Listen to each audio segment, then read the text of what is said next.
Jazallah Sayyidana Muhammadan anna khairan jazallah Sayyidana Muhammadan anna wa ali. Assalamualaikum warahmatullahi wabarakatuh. Alhamdulillahil qail fi kitabihil karim. A'udzu billahi minasyaitonir rajim.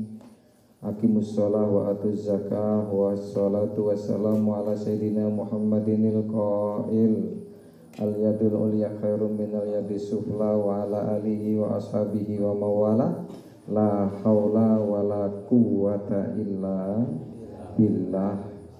Wa ba'du. Yang terhormat Ketua Majelis Yasinan, yang terhormat Ketua Masjid Al-Hafiz, bil khusus beliau Bapak Sunaryo Sohibul Hajah, dan juga bapak-bapak yang bil khusus yang kedua Bapak RT selaku pemerintahan setempat, wakil pemerintahan setempat yang paling bawah tapi paling sibuk itu Pak RT, ujung tombaknya. Biasanya kalau sudah macet tombaknya nggak dicabut lagi.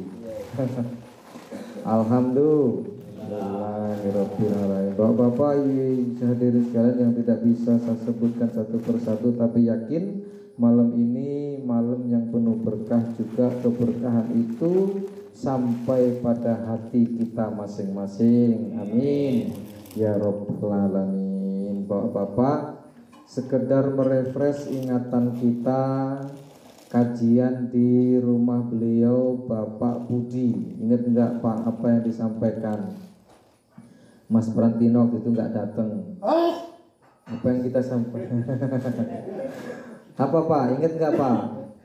Tentang bahwa tidak ada amalan melebihi amalan sholat. Artinya pahala yang paling tinggi seluruh ibadah adalah sholat. Pun sebaliknya tidak ada dosa yang paling tinggi melebihi dosa meninggalkan sholat. Artinya walaupun jenengan baik secundul langit baiknya, kemarin kita sampaikan jenengan setiap hari berpuasa, jenengan setiap minggu buat masjid, jenengan setiap tahun pergi haji, jenengan setiap bulan buat apa lagi, pokoknya kebaikan. Kok jenengan gak sholat, maka kebaikan itu tidak akan bisa menutupi dosa meninggalkan sholat. Pun sebaliknya dosa apapun yang jenengan lakukan, insya Allah dosanya tidak akan melebihi dosa meninggalkan sholat.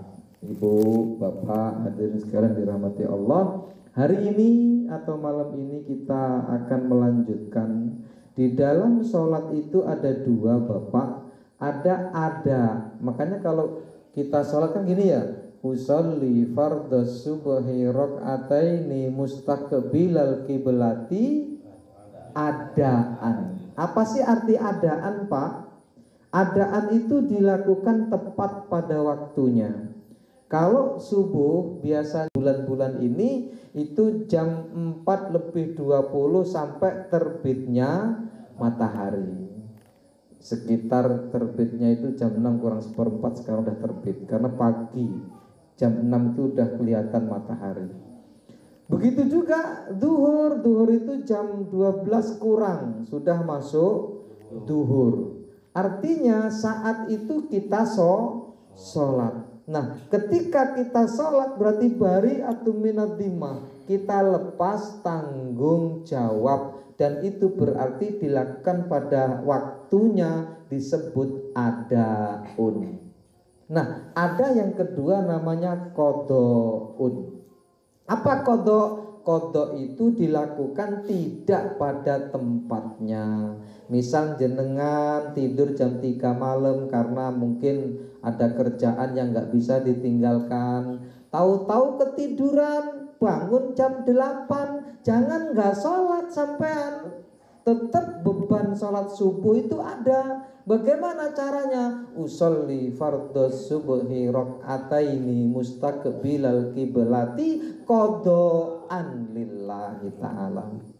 Jadi qadha itu ada, meskipun ada dalilnya la qadha alis sholat, tidak ada qadha dalam sholat, itu bukan untuk qadha kita nggak sholat, tetapi itu khusus dalilnya untuk wanita yang haid. Saat itu Aisyah bertanya kepada Rasul, ya Rasul, bagaimana kami ini wanita-wanita ya Rasul, kami ini punya haid, bagaimana puasa kami, bagaimana sholat kami? Rasul ngomong, al-qadha'u lis-shaumi was-sholatu la qadha' alaha, bahwa qadha itu hanya boleh dilakukan bagi orang yang haid, yaitu puasanya, tapi sholatnya orang yang haid tidak usah diqadha. Nah, biasanya ustadz-ustadz yang di Google itu ngomong tidak ada qadha dalam sholat pakai dalil ini salah Pak. Akhirnya orang nggak ada yang qadha. Kenapa? Karena kiai Google,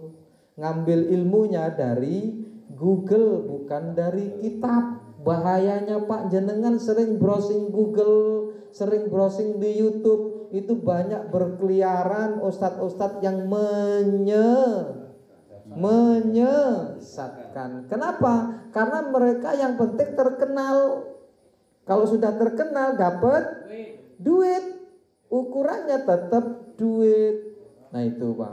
Bahkan ini Pak, ada kita itu penganut 4 mazhab. Ada mazhab Hanafi yang paling tua, kemudian mazhab Maliki, kemudian mazhab Syafi'i, kemudian mazhab Hambali. Keempat mazhab ini, yang 3 mazhab mengatakan anna qadha al-fawaid wajib, hukum mengqadha sholat itu wajib.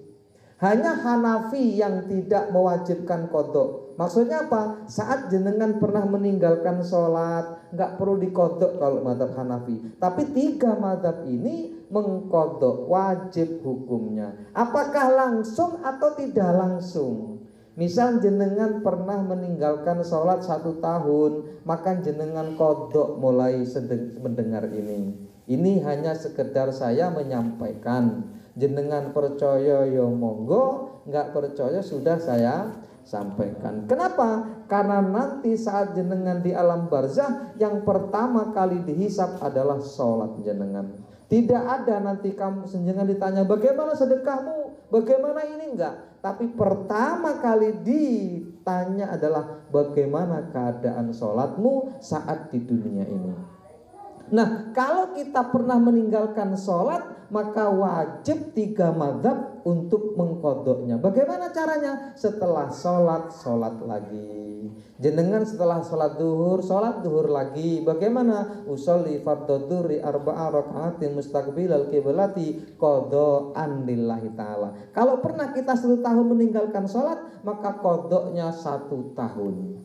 Oh misal kok saya cuma duhur aja, karena kalau duhur itu saya di perjalanan nggak bisa sholat misal, maka 1 tahun jenengan sholat duhur lagi.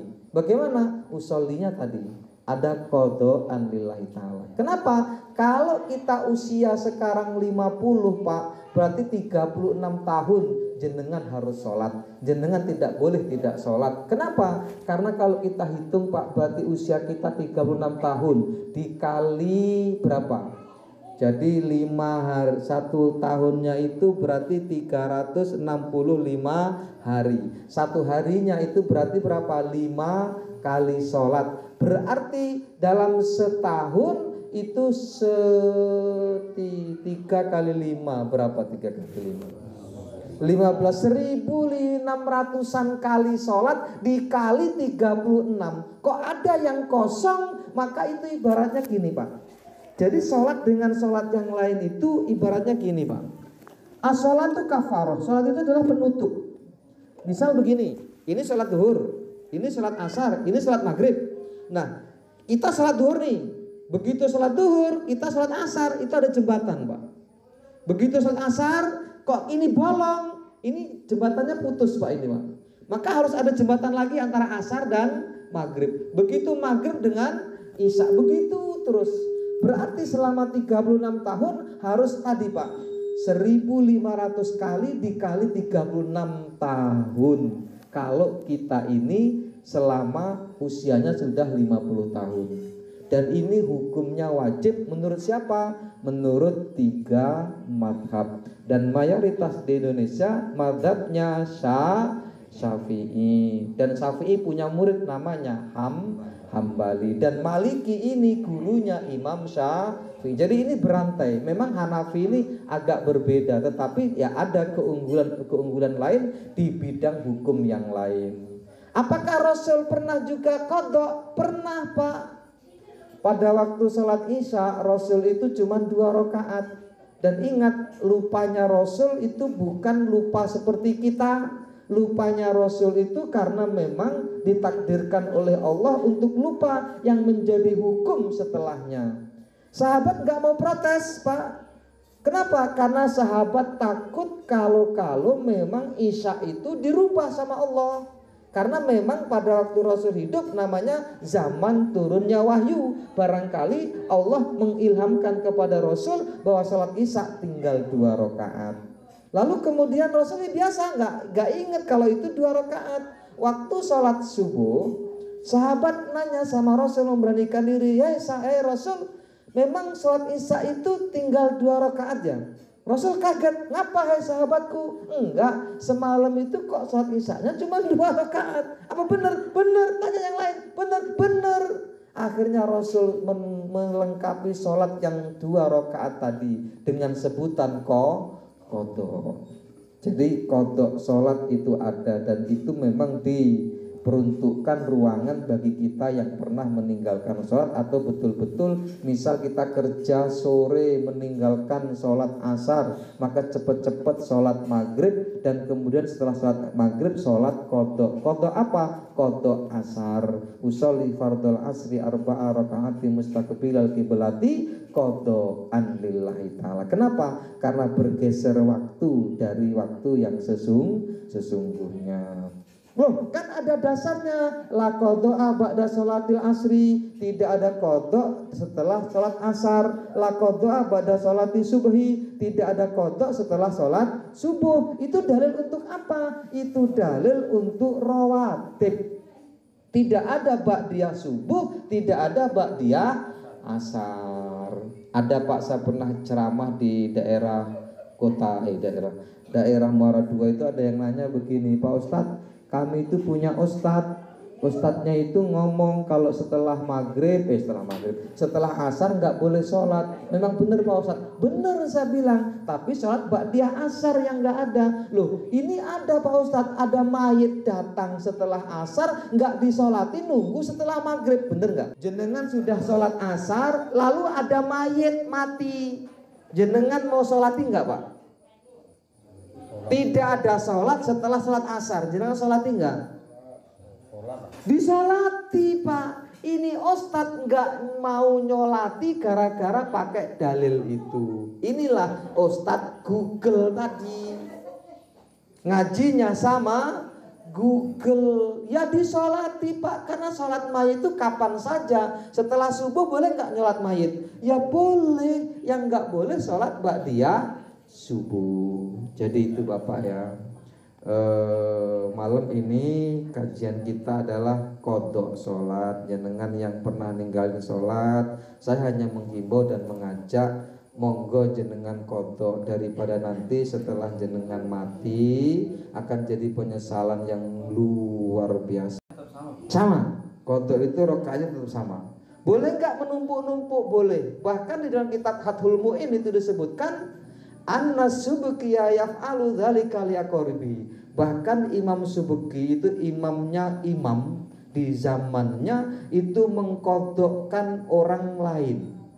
Jenengan punya orang tua mati, sebelum mati itu meninggalkan sholat, maka Imam Subki mengqadhakan bapaknya yang mati tadi. Jenengan punya orang tua 3 bulan tidak sholat karena sudah sakit keras, maka anaknya mengqadhakannya. Kalau anaknya nggak bisa, boleh punya minta bantuan kepada tetangganya. Karena aqarib itu bisa keluarga, bisa bapak, bisa anak, bisa tetangga. Makanya bahasanya li aqaribi anna subkiya yaf'alu dzalika li aqaribi, bahwa Imam Subki itu melakukan qadha untuk orang-orang dekatnya. Yang lain, Bapak? Yang di duluan? Mboten enten? Hah?